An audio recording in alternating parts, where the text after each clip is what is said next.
Ladies and gentlemen, Secretary Pete Hegseth.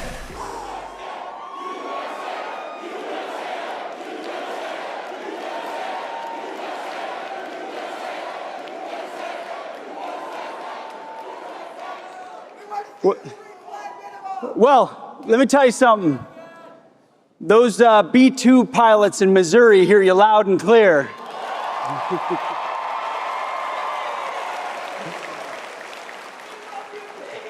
Hey, what an honor it is to be here. I am so grateful. I want to thank Charlie Kirk and Turning Point USA. I didn't just show up here now. I've been here year after year because I believe so deeply in the mission of what you all represent. So give it up for Charlie Kirk, please.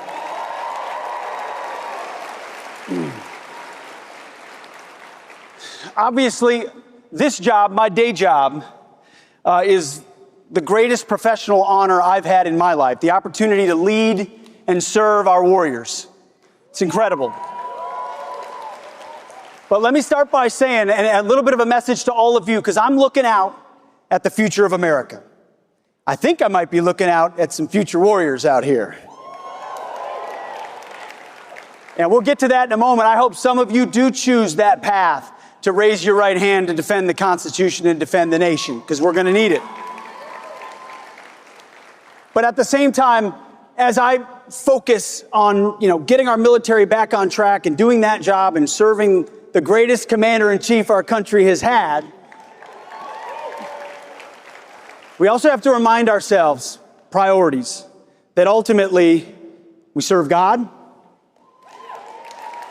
first. And that's the first question I ask myself every day. Am I honoring God with my actions? Am I putting Him first? And I think no matter how big your job is or how big your challenges are you seeking Him in the Word and in prayer? That's how the day needs to start, because everything else goes sideways when it doesn't. And then number two is serving your family, remembering what it's all about. My wife and daughter are here somewhere in the fog, but our 6 other kids, one of which is 15 and another of which are 14, they could and should be in this audience, and they will be soon. How am I serving them? How am I directing them and giving them the perspective that all of you have about their Lord and Savior and about this country and about the threats we face and their duty to do something about it? That's my job as a father and as a husband. So yes, we're fighting for our country, but God and family come first, and I hope you remember that in all of your great pursuits, in everything that you focus on in your own life. I have had the incredible opportunity, and I wish everyone here get a chance to be in the Oval Office, and you see him because he's the most transparent president we've ever had.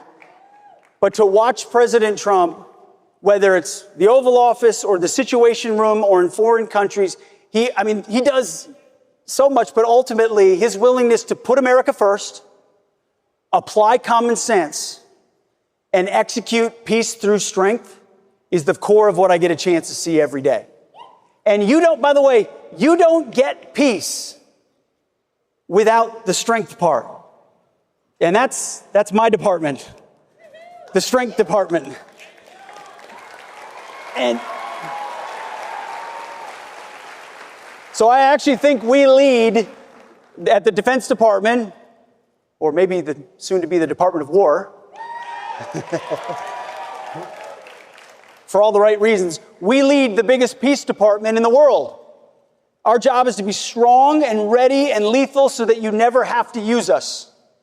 And if you use us, our capabilities are so overwhelming, our threat so looming, that we're able to conclude that mission swiftly and violently to the interests of the United States, or not have to use us at all.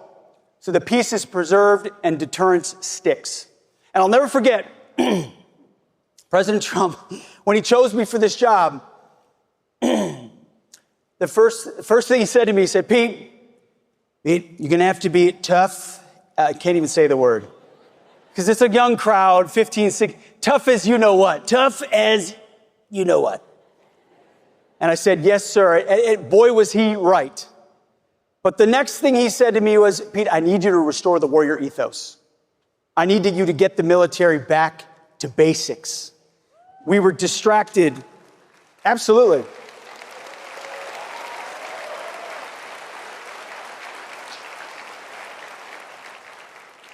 Our military, under previous administrations, especially Obama, but then Joe Biden more recently, were distracted by experiments, effectively, in ideology, in social justice, in social engineering, in climate change, and take DEI, CRT, genderism, you name it. Influences were pushed into our formations in ways that made doing our job that much more complicated and difficult. So from day one, we have declared that DEI is dead at DOD.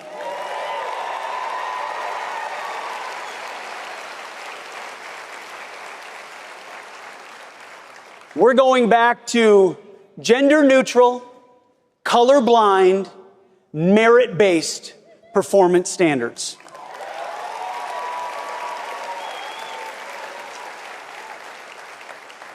We do readiness, we do accountability, we do warfighting, we do lethality, we don't do social experiments. We don't do politics. I don't care in my formations. I mean, I have my political views and you have yours. But I don't care in my formation if you're a Republican or a Democrat. Do you love the country? Have you sworn oath to defend the Constitution? And how good are you at your job? And my job is for you to be prepared in that mission. That's it. It's a back to basics moment, and we've seen the response from young Americans like this crowd has been historic. Recruiting months and months ahead of where it's been under the previous administration. By the way, under the previous administration, they lowered the recruiting goals so they could look like they were filling the ranks, but they actually couldn't even meet the lowered recruiting goals. And this administration, with higher recruiting goals, we're beating them 4 to 5 months ahead of time because the American people want to serve.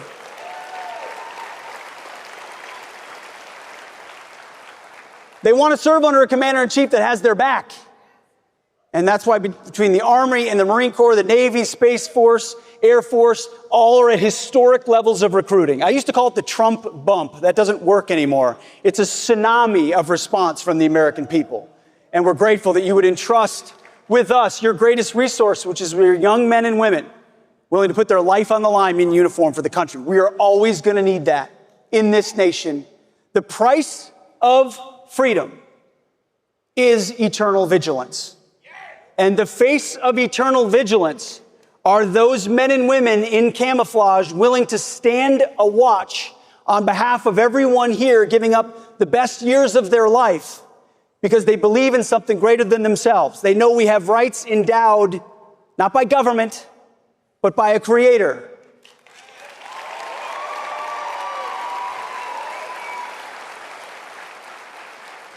You see, our warriors understand we're about to celebrate America 250, which is incredible. But our warriors understand you never get 1776 without 1775, when the first Americans picked up their rifle and said, "This I will defend." Ideas are important. They're critically important if you look at the difference between this administration and the previous. Ideas are what Turning Point's all about. Back to basics, our founding principles. But if you're not able to defend those principles, you give them away, either to foreign enemies or domestic ideologies that have a very different view of our country. And so at the DOD, we're back to basics, to the Constitution. We don't do politics. We do warfighting on behalf of the American people to keep everybody safe. Sound good?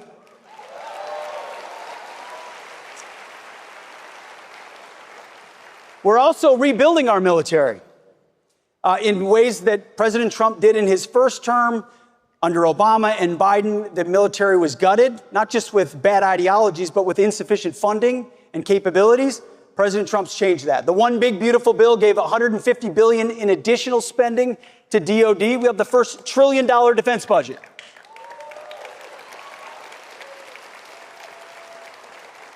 Listen, let me tell you, I'm a fiscal hawk like a lot of people in here too. I want to make sure taxpayer dollars are used wisely.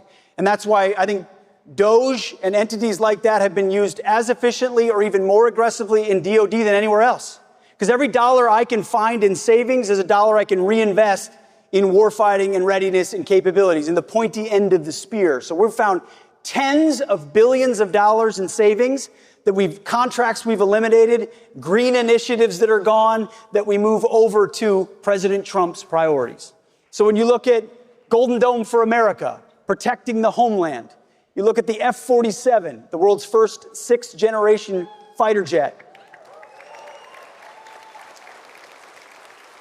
drones, long-range fires, hypersonics, the way of war is changing. Our job is to see around the corner for you. Because, you know, those B-2 pilots, and by the way, the mechanics and the refuelers and the fighters, and pilots don't fly themselves. It's like anything else. No one in the military serves themselves. A huge family and community supports them.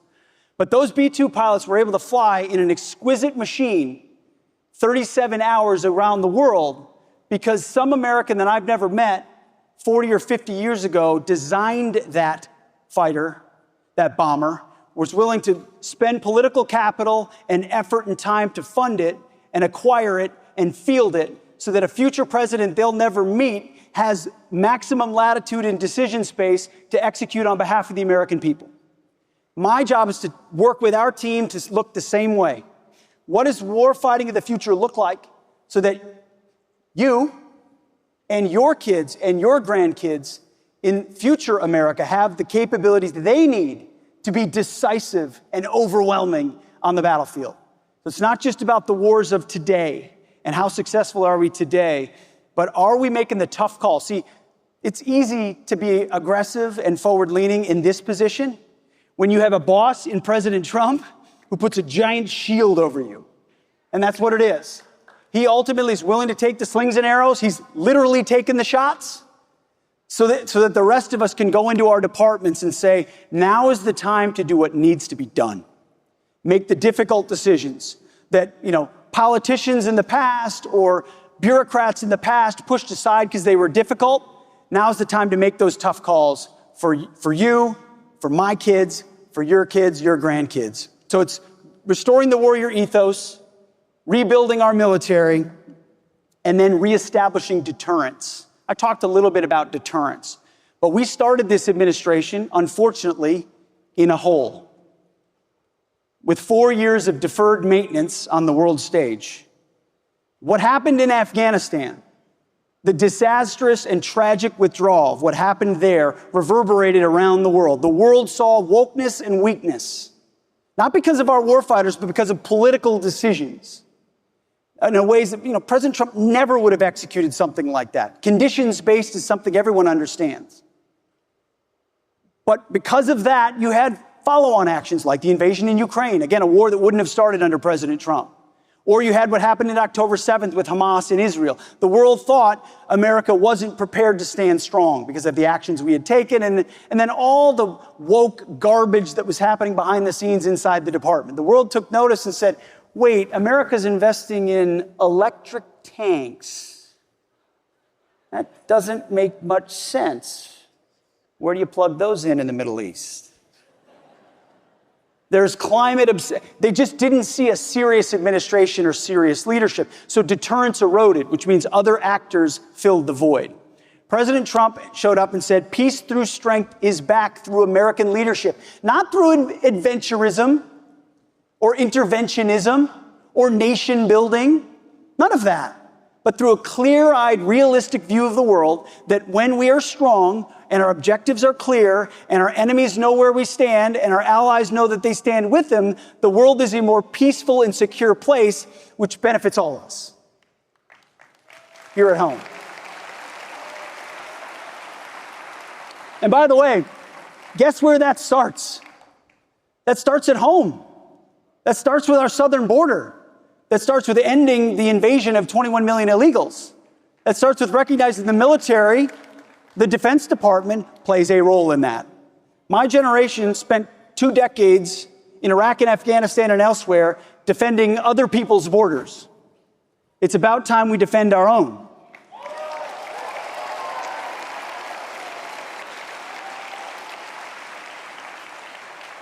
which is why you've already seen historic lows in crossings on the southern border. We've got over 10,000 troops stationed there through new national defense areas. If you're arrested on the border in those national defense areas, you are committing a crime. You will be charged and deported. And when you meet these troops on the border, they're excited to be executing a mission on behalf of their country, defending the homeland. So deterrence starts in stopping that invasion. And we're supporting ICE agents in Los Angeles and elsewhere, ensuring they're safe in their duty. Of course, the media goes crazy. Oh my goodness, the Defense Department is deploying No. ICE should have the ability to do its job in any city of America without being attacked.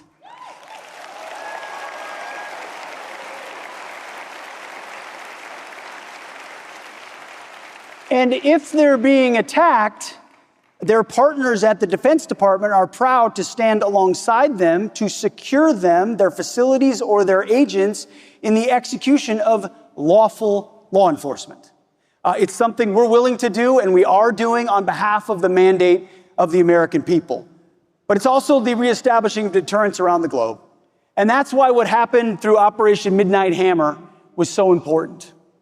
By the way, a mission from the beginning, President Trump set the tone of what that would look like, the effects that would happen. He understood exactly, and our job was simply to execute and to watch the skilled and courageous men and women of our military from beginning to end, from the situation room to the maps to the trajectories to hearing the radio calls. I wish everybody could hear that and see that. It makes you so proud to be an American. And it reestablishes an understanding from the world of what we're capable of. No other country on earth could even remotely do what those pilots did. Plan, coordinate, facilitate, refuel midair, dozens of times. 7 jets going one way, 2 deceiving the world the other way. Everybody thought it was going that way. You zig, you zag. Fly over Iran, they never see you, they don't shoot, you disable enemy capabilities, and you get out of Dodge. Or as President Trump says, he said, skedaddle. You skedaddle.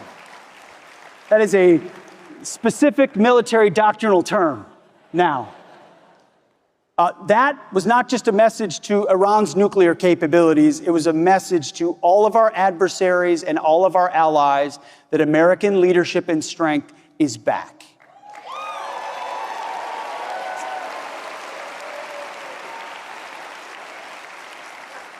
We've also sent the message to the world through what President Trump has done in Europe and through NATO that the era of freeloading off America is also over.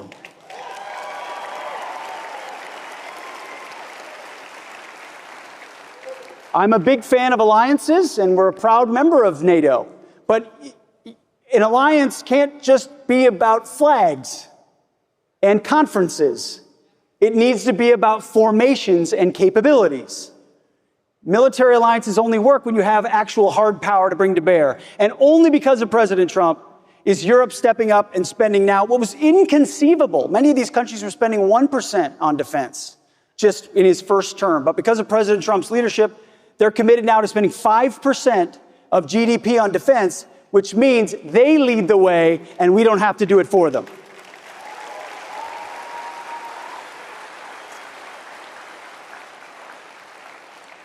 So in closing, I just want to never forget that the motto of our great country, when I got criticism for starting a monthly prayer service at the Department of Defense, voluntary prayer service,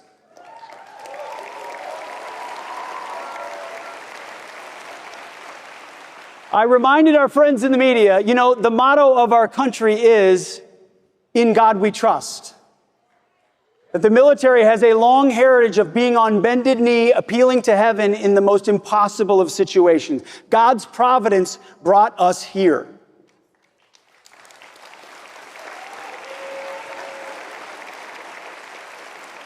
Our founders understood that. So I want to commend you for being in these seats, for having the leadership that you have in your high schools, in your colleges, in your communities, for having the courage of your convictions to stand up and lead based on your principles.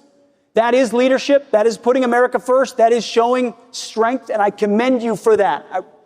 But I also hope, on behalf of a new and improved Department of Defense, that you will also take a look at serving your country, that you will consider the incredible lineage. Let me tell you something. I've never met someone who served, it's very few and far between, who regrets the day that they raised their right hand to defend their nation and say, and try to test themselves to see whether they can stand up to the legacy of previous generations. Now, it's my job and it's President Trump's job to make sure we use those troops properly, that they're properly trained, that they have a clear mission, a limited objective that everyone understands, and they've got the best equipment in the world, which President Trump is providing. But what we really need are the best young Americans. So thank you for being here. God bless our warriors, and God bless the United States of America. Thank you. Appreciate you. Thank you. Thank you. Hi, Gwenny. Thank you.